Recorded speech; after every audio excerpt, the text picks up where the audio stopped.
so it doesn't look as shaky. It almost looks purple. I don't know if this is what's going to record, or if it's going to be all this old timey, or if it'll just flip to that. I just got back,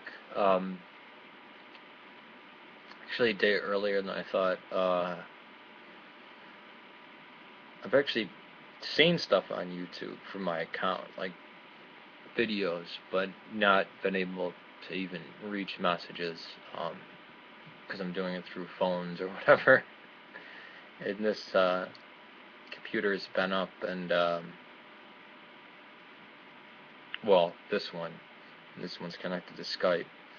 So I think it was yesterday. I just told my brother, I said just that he didn't really go on Skype. I said just press on it and look like a little, go to what looks like a red lemon and press on that. So I can just see from right now I've got 6 people trying to contact me. But one thing that I wanted to say, and this is kind of held over from the last 4 days, is that dealing with these true Orthodox, which cringes me when I say that because they're schismatic, and it's not as if I mean, it's kind of like the argument of the King James onlyist. Everybody's picking the King James Bible. It's not we're picking on other translations. They're picking on us. No, you guys are attacking other translations, and nobody ever attacked the King James Bible. These people can only be, these people from ROAC and these other schismatic groups with this attitude can only be described as, and I think it's very appropriate, this description is Taliban Orthodox, Orthodox Taliban. That's the Taliban of the Orthodox. These people exceed, they go right to, or Pharisaic Orthodox.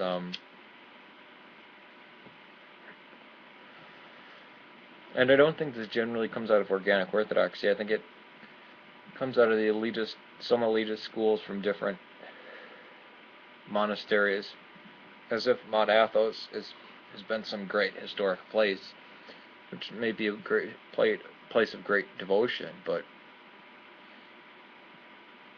for the Arabs it's been a place where many non-indigenous bishops come from. And I know that bishops can come from anywhere, but for 400 years we've had the patriarch stolen from the people.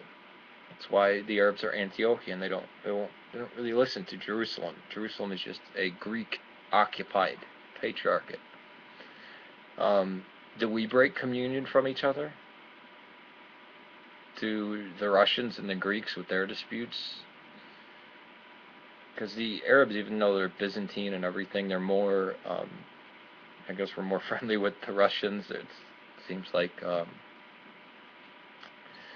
but you hold a common creed, you hold a common belief, you're in communion with each other. Oh, we gotta break communion because somebody, I mean, they say they're not Donatists, but they, in practice, are. This is the Taliban. This is people who won't see through the lens of love, won't see, who want to be schismatic, who want to be the lesser group, who want to be, there's only 60 of us left, so we gotta, which is a mentality that I guess there's an inkling of, I could understand why people would want to embrace it, but it's not compatible with Orthodox at all. If you killed every single bishop and priest, we'd still have the Orthodox Church. It's in the people. It's in their faith. It's not in any total estate. It's not the papacy. And I think maybe this might come from overcompensation from the evangelicals who convert, and then, I mean, I know the people in ROAC that I know were not born Orthodox. They were not cradle Orthodox. The ones that I know that are in ROAC now, because remember, after my parish was destroyed by a corrupt bishop and a corrupt metropolitan, remember that too.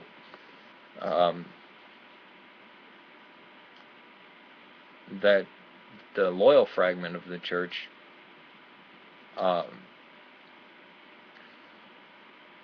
we were just doing readers vespers basically, and we had the guy from ROAC come in. We listened to him for hours and hours, and then we talked with him for hours. And then we had to decide, and some people went over them. Not a single cradle Orthodox went over.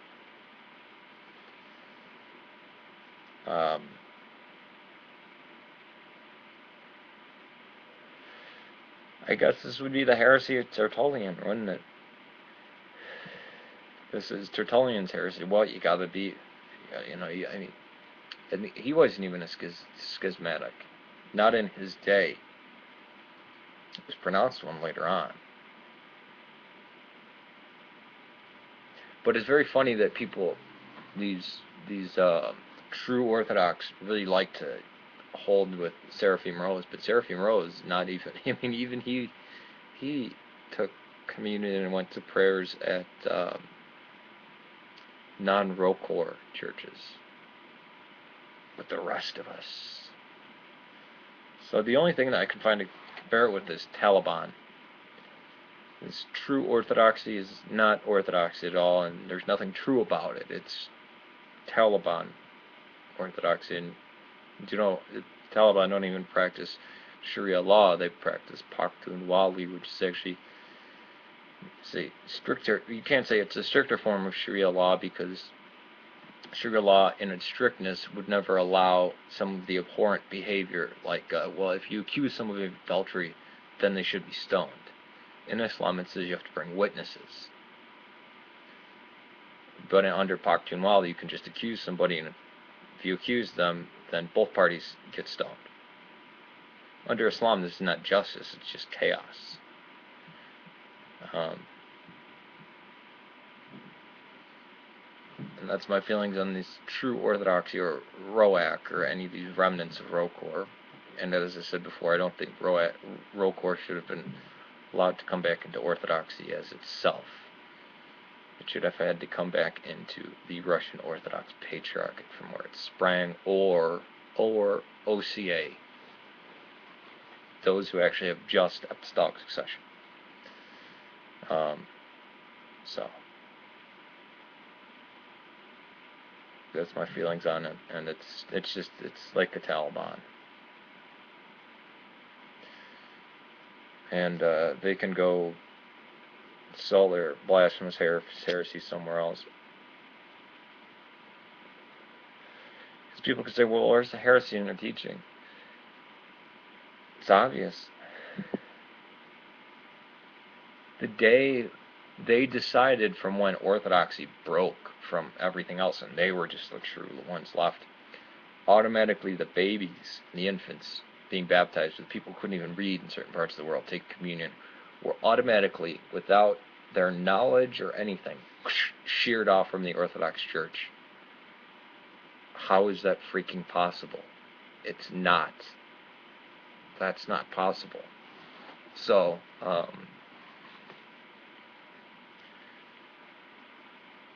any Orthodox community holding out the faith, practicing it unbroken,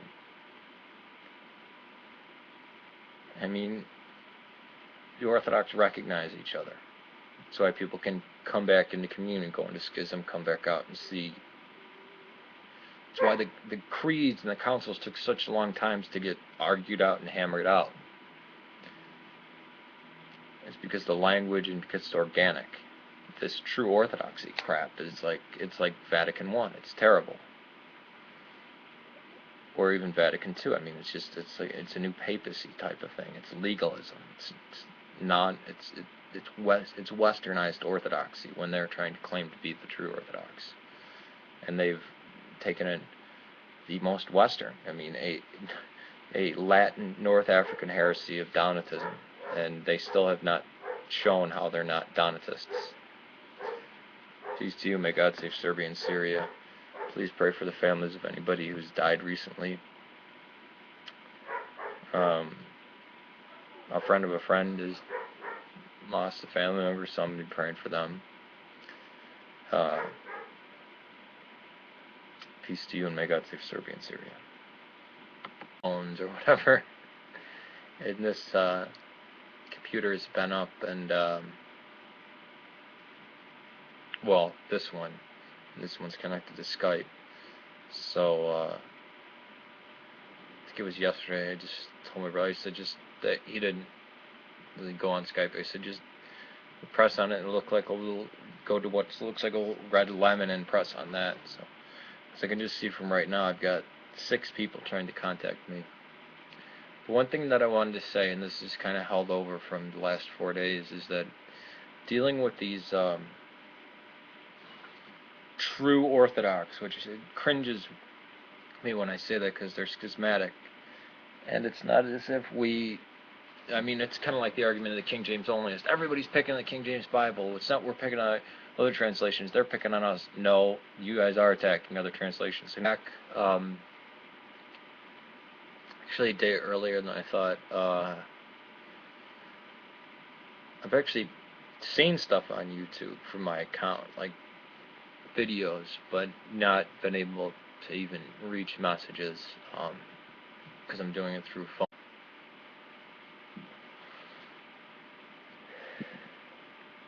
So it doesn't look as shaky. It almost looks purple. I don't know if this is what's going to record, or if it's going to be all this old timey, or if it'll just flip to that. I just got back.